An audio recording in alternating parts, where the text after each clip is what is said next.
പോണത് എന്ന് പറഞ്ഞാൽ ഈ ഓരോരുത്തരുടെ ഉപദേശങ്ങൾ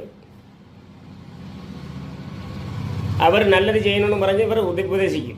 എന്നാൽ അവർ ഈ ഉപദേശിക്കുന്നവർ എങ്ങനെ ജീവിക്കണമെന്ന് നോക്കിയാൽ അത് അതിനെക്കാട്ടിലും അപ്പുറത്തായിരിക്കും. അതാണ് അതിനെക്കാട്ടിലും കഷ്ടം. ഇന്നെല്ലാം അങ്ങനെയാണ്. നാട്ടുകാരെ ബോധ്യപ്പെടുത്താനാണ് ജീവിക്കുന്നത്. നാട്ടുകാരെ ബോധ്യപ്പെടുത്താൻ നമ്മൾ ജീവിച്ചിട്ട് കാര്യമൊന്നുമില്ല. പക്ഷേ ജീവിതം നമുക്കുള്ളതാണ്. നമ്മൾ എന്തിനാണ് ജനിച്ചിരിക്കുന്നത്? നമ്മൾ ഈ ഭൂമിക്ക് പാറമില്ലാതെ ജീവിക്കണം എന്ന് വെച്ചാൽ ഭൂമിക്ക് പാറാവരുത്. നമ്മൾ ജനിച്ച് വന്നത് എന്തിനാണ് എന്ന് വെച്ചാൽ നമ്മൾ മറ്റുള്ളവർക്ക് നന്മ ചെയ്യാൻ വേണ്ടി മാത്രമാണ് നമ്മളെ ജീവിതം ഏറ്റവും കൂടുതൽ ജീവിതത്തിൽ മുൻതൂക്കം കൊടുക്കേണ്ടത്.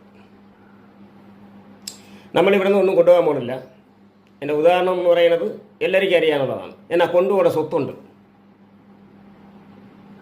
എന്താരും പറയുന്നത് നമ്മളിവിടെ നിന്ന് ഒന്നും കൊണ്ടുപോകാൻ പോകണില്ല, ഇവിടെ നിന്ന് ഒന്നും കൊണ്ടുപോകണില്ല എന്നുള്ള ഒരൊറ്റ ഇതേ ഉള്ളൂ. അങ്ങനെയില്ല. നമ്മൾ കൊണ്ടുപോകേണ്ട സ്വത്തുണ്ട്. അത് തീർച്ചയായിട്ടും നമ്മൾ കൊണ്ടുപോകും. എന്താണെന്ന് അറിയാമോ? നമ്മൾ ചെയ്ത നന്മ. ആർക്കൊക്കെ എന്തൊക്കെ നന്മ ചെയ്തിട്ടുണ്ടോ അതെല്ലാം നമ്മൾ കൊണ്ടുപോകുന്ന സ്വത്താണ്.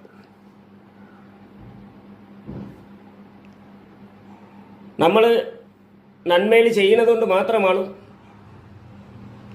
നമുക്ക് ആരോഗ്യത്തോടെ ജീവിക്കാൻ കഴിയുന്നത്. അത് വേറൊരു സത്യം. അപ്പോൾ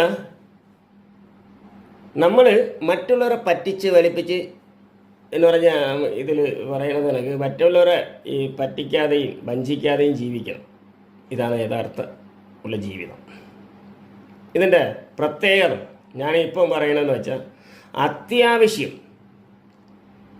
നമ്മളെ ഭാര്യ ഭർത്താക്കന്മാർ എന്ന് പറഞ്ഞാൽ ഭാര്യ